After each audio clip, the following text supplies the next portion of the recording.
যখন কোনো মানুষের মৃত্যুর সময় উপস্থিত হয় তখন তার কাছে 4 জন ফেরেশতা এসে উপস্থিত হয়। প্রথম ফেরেশতা তখন আসে যখন তার আত্মা নিঃশ্বাস পর্যন্ত চলে আসে। তাকে প্রশ্ন করা হয়, আজ তোমার শক্তিশালী শরীর কোথায় গেল? যখন আত্মা পুরোপুরি বের হয়ে যায় তখন দ্বিতীয় ফেরেশতা এসে বলে, আজ তোমার দন-দৌলত কোথায় গেল?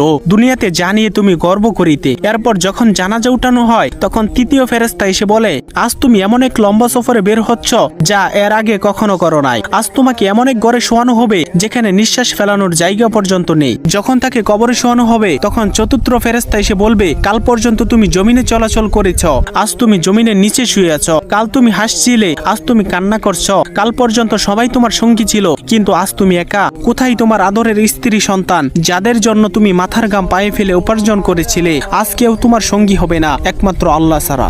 আপনি যদি আল্লাহ তাআলাকে ভালোবেসে থাকেন তাহলে ভিডিওটিতে একটি লাইক এবং চ্যানেলটি সাবস্ক্রাইব করুন এবং আল্লাহ তাআলার নামটি কমেন্টে লিখুন।